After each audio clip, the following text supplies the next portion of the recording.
Hey, Todd Baxter, Monroe County Sheriff here in Rochester, New York. Have a great conversation today about scams. Probably our number one or two complaint that we get here at the Sheriff's Office.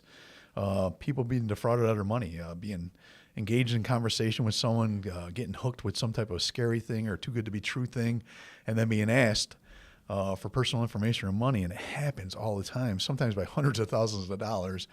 The other day I was listening to a presentation by a former sheriff's deputy, Dan Lyon, and he was wowing me. Dan, you were wowing me with your information, not realizing what you did since you left the sheriff's office. I'm like, I could use you more. So that's why we brought you on this podcast, right? So you can share what you're doing now to help people out. But first of all, who are you and what are you doing for a living now? What did you do before this? Well, Sheriff Baxter, thanks for having me back here. Yeah. I feel like I'm coming back home here at Welcome MCSO. home, buddy. Welcome home. I am a retired Monroe County Sheriff's Deputy. I did nearly 24 years with the county on the road patrol. God bless. Retired, and now I work at Lyon. I am the Fraud Scam Program Manager. So I work with a team. We cover 12 counties where we help victims that have been victimized by fraud, scam, or ID theft. And we literally will drive to their home and sit down one-on-one with them and help secure their identity. When possible, get in touch with the local police department and work with that local police department along with the New York State Office of Victim Services to get monies returned to them as they are a crime victim. They are, absolutely.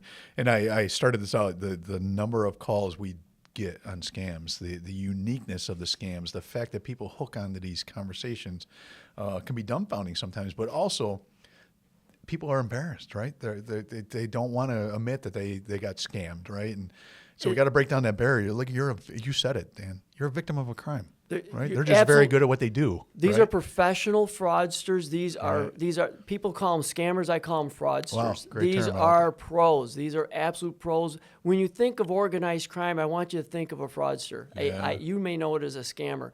These men and women are pros at what they do. Right. They stole $12.8 billion last year. Say that number again. $12.8 billion. Billion. That is what was reported to the Federal Trade Commission as the reporting agency here in the United States. Right. And unfortunately, we have victims right here in your community that maybe don't know where to turn. Right. They certainly could turn to the sheriff's office, call 911, get that policeman or woman out there to get a police report cut. They can always call us here at Lifespan. We help facilitate hold handing when needed to get that man or woman the help that is going to be required to get them back on their feet, and when possible, get a little money returned to them through New York State as a crime victim. Yeah, and I think you hit on an important part. I mentioned a lot of people don't like to report scams. They're embarrassed, right? I got hooked by, I can't believe I did this, or they don't want their family members to know. You guys also have like a peer support group that you can engage these folks with other people that have been through the same scenarios, right? We are very fortunate here at Lifespan. We were provided a grant from the federal government, one of only a few handful of agencies across this United States, where we have a peer support group. It is facilitated by a pro, by a professional, one of my coordinators. She runs this every single Tuesday morning at 10 a.m. This man or woman who can join this, if they're a victim of a scam or a fraud, they would call and or log in on a computer. Doesn't matter.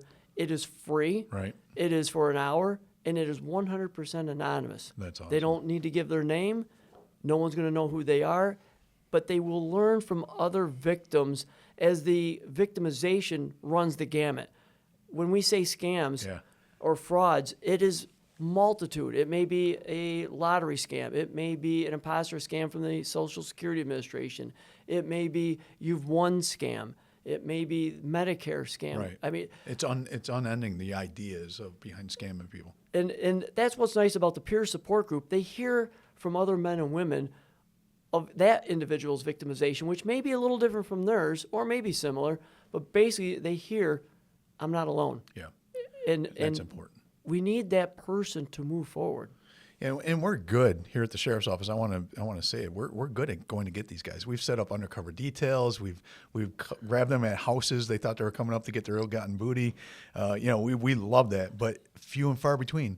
Very few and far between. Because by the time the man or woman has realized they were a victim, it's too late. Yeah. The exchange has taken place. Yep. The money's been handed and over. We'll never get it back. It will not. It's gone. Unfortunately, it is next to impossible to get that money back. But you guys are here to help. You're here to help from a peer support. You're here to maybe get some money back for them, even though we can't recover it. You'll be able to provide some money and support. And Sheriff, unlike a lot of police departments I deal with, I cover 12 counties. Mm-hmm.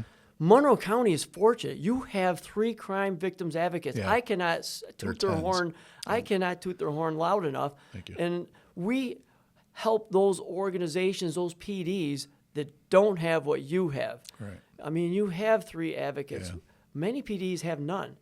They only rely upon the DA's office, who is required by state law to have one. Okay. So I or my coordinators, we work with that victim and that police department to be that person to fill out the claims. Well, it's amazing work you do in this short podcast, the quick hit. We just wanted to introduce people to scams again. We can never stop talking about these. You need to, they're going to call you, they're going to text you, they're going to email you.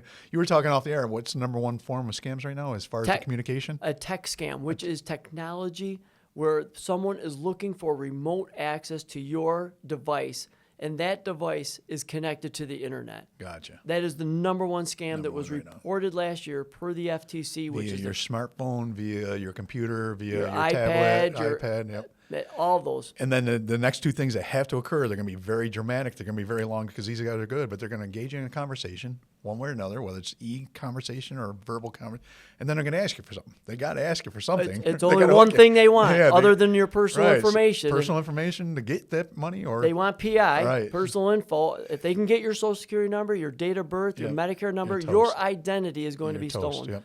And then they want money. And you were talking again off the air. Just one more quick one is, we see a lot of post office employees being robbed, or the car's broken into without delivering the mail, and it's all about that. I didn't even know this. The Check washing. check washing. Check washing is huge here at the Clearinghouse of Rochester. It's something I belong to with all the financial institutions and the local PDs. We follow and watch. Sheriff Baxter, back in the day when I was a police officer, robberies were normal at banks. Right. Robberies are not normal at banks anymore. You know what's normal? Frauds and scams happening at Yeah, banks yeah. where a teller's being asked by a customer of their financial institution to hand over their money, and they're not wanting, $100 or $200. They want $10,000 or $20,000 in cash. That's amazing. So we're going to go. Call 911. If you think you're being scammed, call us. We'll help validate that information. 2, if you are a victim of scam, call us. We want to do a criminal investigation. But 3, call Lifespan. Call Dan. Yes. He'll at least support you. He'll give you some ideas. He may be able to recover some money or help you recover some money. So how do we get a hold of you? 244-8400. Say it again. 585-244-8400 is our main trunk line at Lifespan. We have one job at Lifespan. We help and work with older adults. God bless. If you're a man or a woman over age 60, we're here for you. God bless you. Thanks for what you do, Dan, and great to see you. Great Love to to put see you you. back in uniform with your attitude, man. You go get the bad guys for me, but you're doing God's work now also. So God Back bless at you, sir. Thank you, sir. Back at you. Till next week, folks. Be safe.